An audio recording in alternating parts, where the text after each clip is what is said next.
Hey, what's up, guys? This is Nick Axelav Ranish here with a new show, Rules of Engagement, brought to you by MLG, hosted by myself. It's going to be part of a great new platform of shows we have coming out in December. You can check out all of our December schedule at MajorLeagueGaming.com/schedule.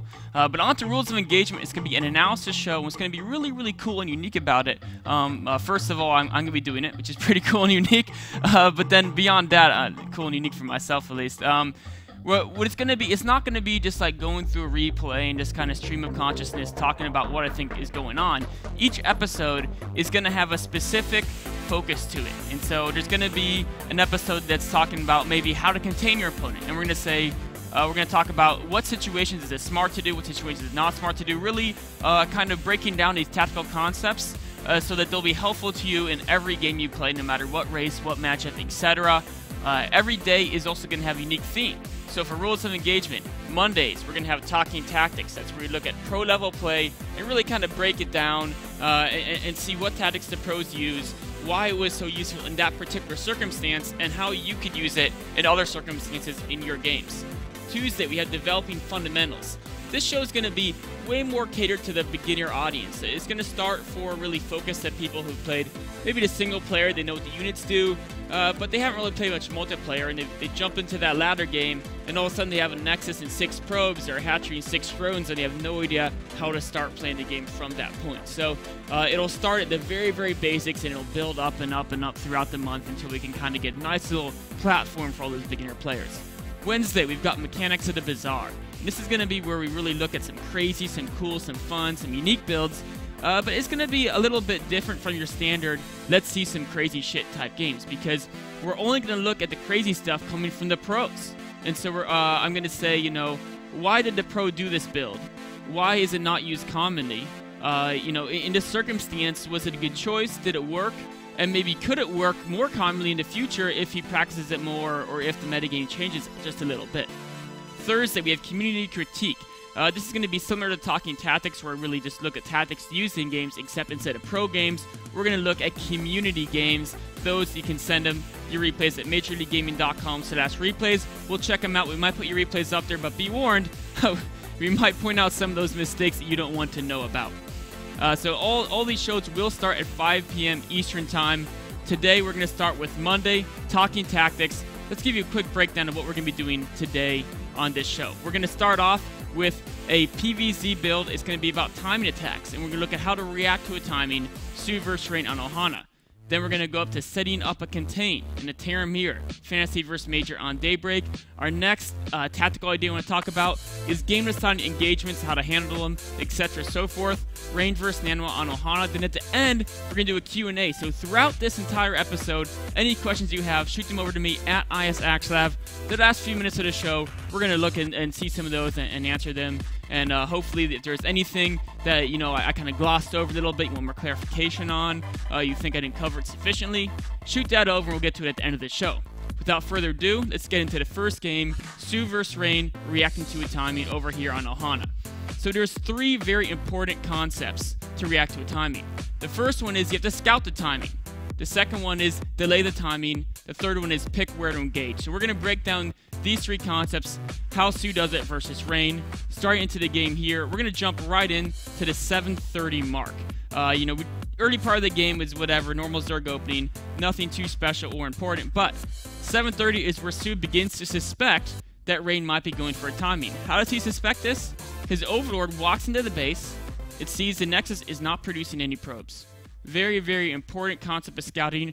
Don't just look at what you see, look at what also you don't see. You don't see the Nexus producing probes. It probably means they're going for a timing, or they're a little bit of a weaker player, in which case you can react to a timing, and it may be the substandard reaction to what they're actually doing, but you should still be in a fine position because they're cutting probes.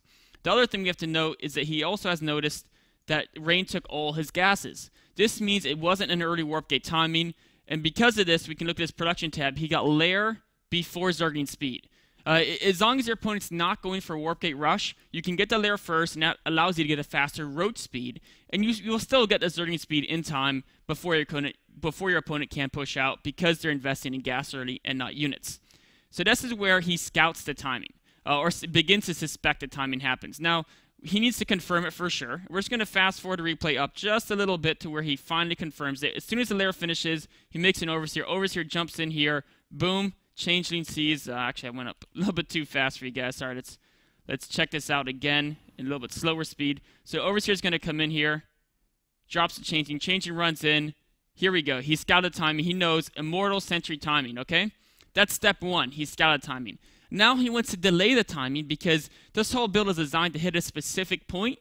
If you can push that point back, it'll favor you more than your opponent. So delaying the timing, what is his step? We can see here. He's getting roaches and zerglings, and he already has some roaches on the way.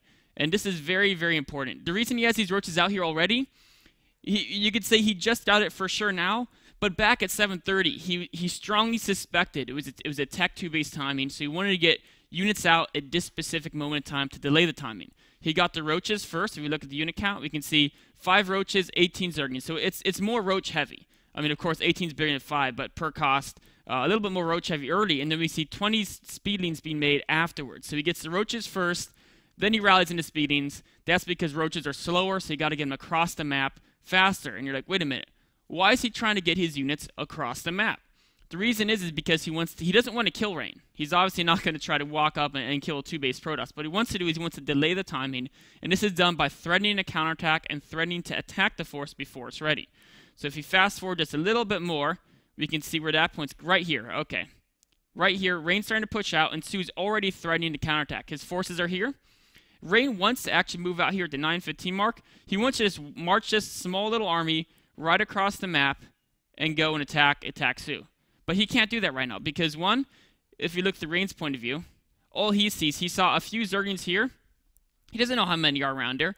And with a Sentry Mortal army, any engagement he makes is going to be very force field expensive. It's going to be force field expensive because he doesn't have a lot of damage output with his units, and he doesn't have a lot of meat. So he's got to make sure the force fields just totally shut down the Zerg army, which means using more of them. Of course, Rain doesn't want to use up all his force fields this side of the map, so he's going to have to play a bit slower, just stalling a little bit at the watchtower. Meanwhile, back at his base, he's going to have to build some defenses because if he wants to push out past his watchtower, he's very, very vulnerable to a counterattack. And Su is running in there, threatening attack, putting Rain on the back foot, making sure Rain cannot cross the map super, super, super fast. We're actually going to look through Rain's point of view. Su, meanwhile, is just getting roaches, speedlings, and they're somewhere on the map. And from Rain's point of view, he doesn't know where they are. Now he sees him crossing this angle right here, and this is very, very important. The fact that if you look at the all view, he's got these units outside, this delays the timing even more. Because Rain, with this type of army, he can't just come in and attack here because he's going to be flanked from the back as well.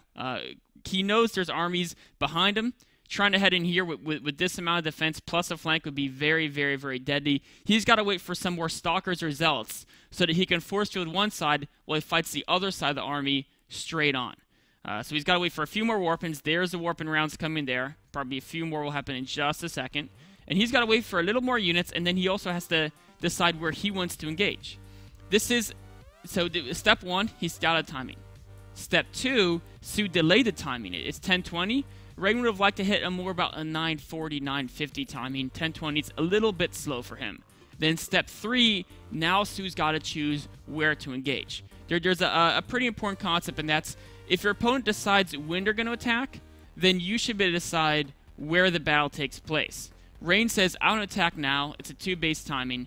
But Su says, you know what? If you attack now, you're going to have to fight where I want to fight because you're the one who has to cross the map. So he built the Spine Cores here. This makes Rain not want to attack from this angle, especially with the angle over here is fairly wide, right? So there's a lot of area behind a Protoss army if it came into here. It would have spines in front, army behind. So instead, Rain's forced to come in this direction. In this direction, you know, there's not the spines there, but it's still fine for Su. He's totally happy taking the fight here. And we can see he's going to keep threatening, trying to delay as long as possible. Because meanwhile, from Su's viewpoint, excuse me, we're going to switch over here to Su's viewpoint. He knows exactly what's happening, right? He's got Zerglings on the map. There's no rally coming in. He knows he can't counter because he's assuming that Rain's already built the cannons back here. And the thing is if he did go for that counter, and maybe your opponent didn't build a cannon, and maybe you could bust them, right? Or pass the first cannon. But if they did build extra cannons, you walk there, you can't break them. then all of a sudden Rain knows that that Zerg force is all the way down at the bottom location of the map, and Rain can engage without having to worry about the flank for at least a good 10-15 seconds. So he wants to keep those armies in the dark, where Rain doesn't know where they're going to be. Rain is now building up a few more units, so he's confident he can engage and handle a flank. And then right here, this is another really cool concept. So at this point, we can see that Su actually tries for an engagement, and his flanking army is a little bit late, right? So you're like, why is he going before that point? Well, we can actually illustrate this probably best. Let's actually move to the touchscreen and point out a few things here about the positioning and how important this positioning is with this setup. So we have this setup over here. Actually, let me bring the little pen software up there. Okay.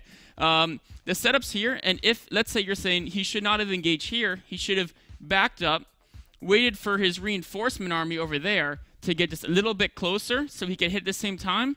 But he doesn't exactly want to do that, because if he lets his opponent get in close, what he can do is he can be force fielded right here, right? If these force fields come down, that means that a lot of his units are going to be stuck back on the top. So we would have a lot of Zerg stuck back up over here, and then we'd have a lot of Zerg stuck back over here, right? And the other problem with that is that the Zerg that's stuck back there can't attack very well. Instead, what we have, if Su wants to force field the ramp, he's got to force field the bottom of the ramp down here. We can see he's able to go one force field in there from this single sentry here, but they can't really reach. He can't reach more than one sentry. The range is a little bit too far to really get those forces on top of the ramp.